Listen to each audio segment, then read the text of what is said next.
Good morning students. सारे software engineering का next topic है फॉर्मल स्पैसीफिकेशन। फॉर्मल स्पैसीफिकेशन पहला होता है डायग्राम। स्पैसीफिकेशन मतलब कि स्पैसीफिकेशन तो उन्होंने किद्दां डिज़ाइन करते, ठीक है। पहला अपना प्रोसैस है कि रिक्वायरमेंट डेफिनेशन कि सानूं की रिक्वायरमेंट है, की किस तरीके नाल आपां डिफाइन करना, वो साडे किच आ जांदे रिक्वायरमेंट डेफिनेशनस दे विच। अगला नैक्सट स्टैप की साडा है रिक्वायरमेंट स्पैसीफिकेशन। रिक्वायरमेंट स्पैसीफिकेशन की है जो भी आपां कोई चीज़ रिक्वायरमेंट हैगी उन्होंने किद्दां आपां स्पैसीफाई करदे भी की आपां वर्जनस यूज़ करते हो, आपां चाहिए रिक्वायरमेंट स्पैसीफिकेशन च। अगला साडा है आर्कीटैक्चरल डिज़ाइन। आर्कीटैक्चरल डिज़ाइन कि आपां कोई भी सॉफ्टवेयर बनाते हो तो आपां किस तरीके का डिज़ाइन बनाना, किस तरीके से आपां डायग्राम्स बनाने या किस तरीके डिज़ाइन करके अपने प्रेजेंट करना, आपां किच आ जाता है आर्कीटैक्चरल डिज़ाइन दे विच। तो नैक्सट अपना है सॉफ्टवेयर स्पैसीफिकेशन। है सॉफ्टवेयर स्पैसीफिकेशन कि कोई भी आप सॉफ्टवेयर यूज़ करते हुए वो किस टाइप का की प्रॉपर्टीज है, किन्नी MB किन्नी GB है, किन्ना डाटा ऑक्यूपाई करता पे, किन्नी MB ऑक्यूपाई करते भी कंप्यूटर आप चाहिए सॉफ्टवेयर स्पैसीफिकेशन दे विच। नैक्सट अपना है high level design. High level design का मतलब कि तुसीं कोई सॉफ्टवेयर पर काम करते हो तुसीं किस टाइप की कोडिंग करते हैं, किहड़े सॉफ्टवेयर यूज़ करके किस टाइप की कोडिंग करते भी, वो साढ़े किच चाहिए हाई लैवल डिज़ाइन दे विच। ये तुहाडा है फॉर्मल स्पैसीफिकेशन का डायग्राम। तो फॉर्मल स्पैसीफिकेशन की होंगी साडी की होंगी एक तरीके की प्रोग्रामिंग लैंगुएज होंगी। प्रोग्रामिंग लैंगुएज मतलब कि कोई भी आप कोड करके उन्होंने की कहते डिफाइन करना। ये की कहते किद्दां कन्फर्म होंगे वो स्पैसीफिकेशन कन्फर्म करते किस तरीके का आप किद्दां सॉफ्टवेयर आप डिफाइन करते पे आप ऑटोमैटिकल प्रोसीड होंगे, मतलब कि आप कोडिंग करनी ऑटोमैटिक सानूं आउटपुट शो करनी है। एंड अपन की कहते सॉफ्टवेयर सॉफ्टवेयर टूल्स में लैके आप कहते बनाते हैं, डिवैलप करते, चेंजिस करनी डिबगिंग मतलब एरर में रिमूव करते हैं।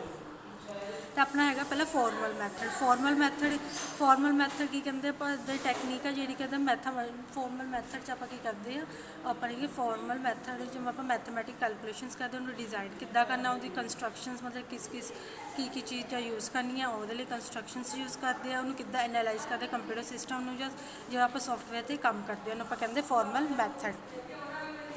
तो अगला है कॉस्ट एस्टिमेशन प्रोसैस। नैक्सट आप कॉस्ट एस्टिमेशन प्रोसैस की है, ठीक है। पहला क्या है जो आप सॉफ्टवेयर या मैनेजर बनाया तो किस आर्कीटैक्चर और किच जाता सब कॉस्ट मॉडल कि वो जो मॉडल बनी उसकी कॉस्ट कितनी है, ठीक है। कॉस्ट चैक कर ली, फिर एस्टिमेट जो भी कॉस्ट लगी हो तो की आप काम करते पे, की जस्टिफाई कॉस्ट कि जस्टिफाई करते पे, ठीक है। जस्टिफाई फिर किच जाते रिस्क कि जो आप कॉस्ट लईए सॉफ्टवेयर पर काम किया तो की रिस्क की सिक्योरिटी लगती है, ये चैक करके फिर वापस किस चाहता सॉफ्टवेयर मैनेजर जिस आप सॉफ्टवेयर डिज़ाइन या मैनेज किया होगा। तो नैक्सट अपना है कि सॉफ्टवेयर कॉस्ट एस्टिमेशन की होंगे इदा तो की कहते प्रोसैस है जोड़ा कि डिवैलप करता सॉफ्टवेयर सिस्टम, मतलब प्रोसैस मतलब कि किद्दां आप काम करना कि सॉफ्टवेयर में किद्दां आप डिवैलप कर सकते हैं सिस्टम के आप कहते कॉस्ट एस्टिमेशन मॉडल यूज़ करते जोड़ा की एक्यूरेसी एस्टिमेट करती कि किस टाइप का काम करना, की आप जो सिक्योरिटी लैगी की मैथड यूज़ होने अपने उनके सॉफ्ट कॉस्ट एस्टिमेशंस। नैक्सट है अपने मैथड्स की एनालाइज इफैक्ट मैथड। मतलब एनालाइज इफैक्ट मैथड की होंगे कि आप कोई भी सॉफ्टवेयर काम करते हैं किद्दां एनालाइज करना उत्ते की एफर्ट होंगे पे मैथड के वो चाहिए अपने सॉफ्टवेयर डिवैलपमेंट। पैरामीट्रिक एस्टिमेटिंग की होंगे कि वो की पैरामीटर यूज़ किए, की सिक्योरिटी यूज़ की काम किया।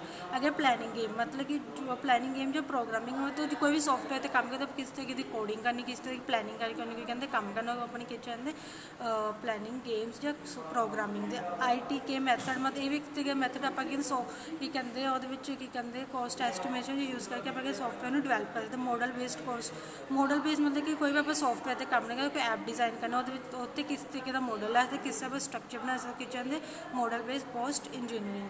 प्रॉक्सी बेस्ड मतलब कि कहते आप पर्सनल अपना कोई भी सॉफ्टवेयर पर काम कर सकते हैं, अपना पर्सनल कोई भी अगर कोई एडिटिंग करनी हो, कोई सिक्योरिटी लेवल ये काम कर सकते हैं।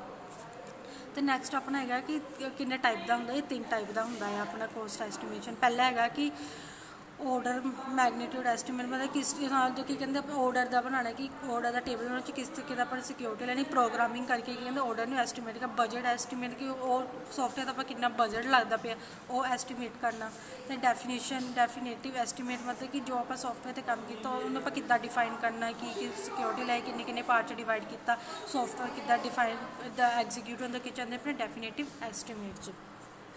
ਤੇ ਟੈਸਟਿੰਗ ਟੈਕਨੀਕਸ ਕਿਹੜੀ ਹੈ। ਪਹਿਲੀ ਹੈਗੀ ਆ PRET ਸੌਫਟਵੇਅਰ, ਇਹ ਕਿ ਟੈਸਟਿੰਗ ਟੈਕਨੀਕ ਹੈ ਜਿਹੜੇ ਆਪਾਂ ਯੂਜ਼ ਕਰਦੇ ਹਾਂ ਸੌਫਟਵੇਅਰ ਨੂੰ ਡਿਵੈਲਪ UGP ਮੈਥਡ ਹੈ ਜਿਹੜਾ ਆਪਾਂ ਕਿ ਆਪਾਂ ਕੋਈ ਡਿਜ਼ਾਈਨ ਨੂੰ ਆਪਾਂ ਟੈਕਨੀਕਸ ਯੂਜ਼ ਕਰਕੇ ਆਪਾਂ ਕੰਮ ਕਰਦੇ। ਵਾਈਡ ਬੈਂਡ LP ਟੈਕਨੀਕ ਮਤਲਬ ਇਹ ਟੈਕਨੀਕ ਹੈ ਜੋ ਯੂਜ਼ ਕਰਕੇ ਆਪਾਂ ਸੌਫਟਵੇਅਰ ਨੂੰ ਡਿਵੈਲਪ ਕਰ ਸਕਦੇ ਹਾਂ, ਉਹਦੇ ਪੇਜ ਬਣਾ ਸਕਦੇ ਜਾਂ ਆਪਾਂ ਨੇ ਕੋਈ ਸੌਫਟਵੇਅਰ ਡਿਵੈਲਪ ਕਰ ਸਕਦੇ ਹਾਂ।